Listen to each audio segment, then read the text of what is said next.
What would you say are the benefits of comics on our culture?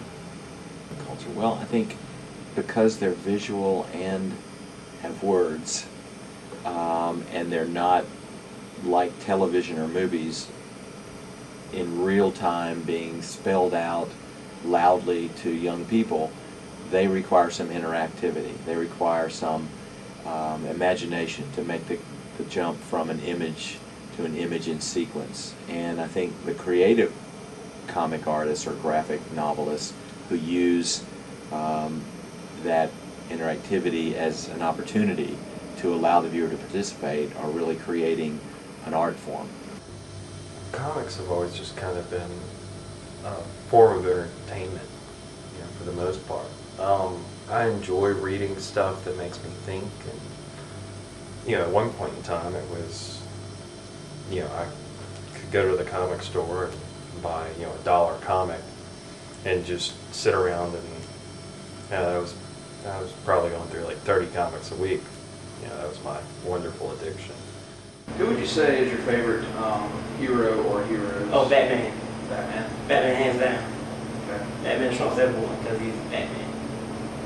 Explain. He's Batman. You gotta explain it. Batman beats all. Honestly, Batman, for me, it's just his. I mean, forget that whole 1960s series with Adam West. Forget that Super Friends Batman. Forget that whatever the hell they did with that George Clooney movie Batman. You give me Bruce Wayne, a tortured soul who feels that by him dressing up as a bat, using the theatrics, using the fear to keep criminals in check in Gotham, using nothing more than himself. I mean, he doesn't have any extra powers. Only thing he has is his mind, and he forces himself to go beyond what a normal human could do, but he's still just a regular guy. I mean, everybody can work hard and get to that point where they can possibly do that. I mean, of course not in the real world, do everything he could, but he just showed, like, he is a regular man, and he is held in such high regard as those people with godlike abilities like Superman and Wonder Woman. So I think that speaks a lot for him. Not to mention he's kicked Superman's ass on, 3 or 4 occasions. Yeah, that's enough said.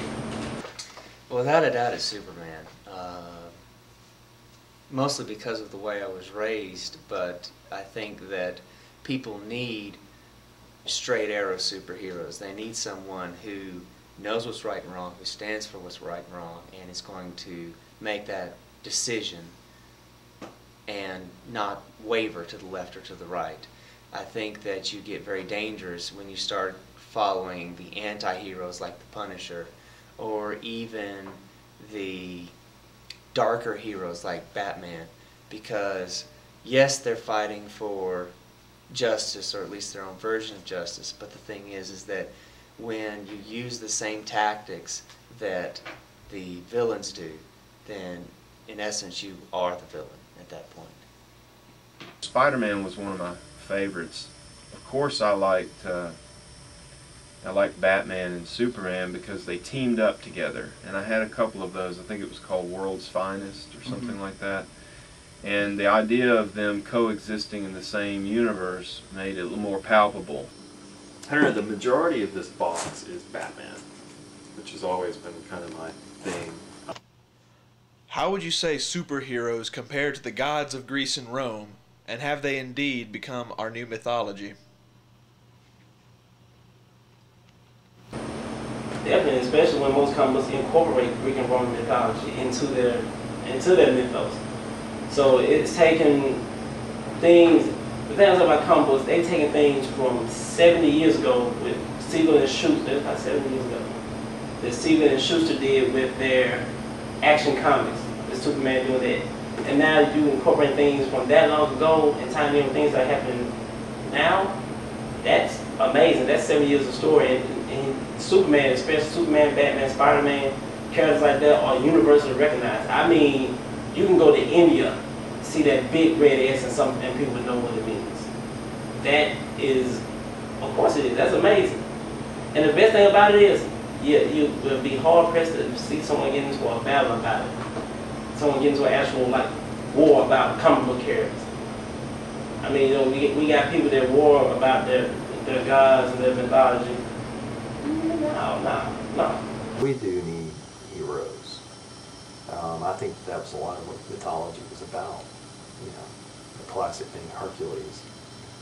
And we even go to the Bible and there are characters like Samson that are, you know, Samson, David, Saul. In everything there are these just ultimate people. Or, you know, Solomon, who's really smart. We can compare that to people to date in comic books. It's not something we necessarily live by, but it still enforces a moral code in us. You know, this idea of the hero is not a new idea. I think they invented that idea in about 1970. I'm just kidding. Okay, but you know, we've got Joseph Campbell, who wrote Hero with a Thousand Faces in 1948, which was the work that influenced and changed the life of George Lucas. Hero with a Thousand Faces should be read by everyone.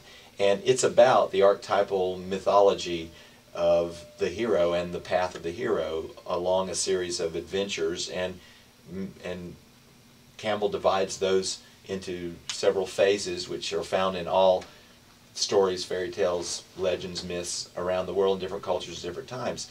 And this sort of monomyth that he gets by overlapping all of these different stories is the sort of the basic framework for a good story and a good hero.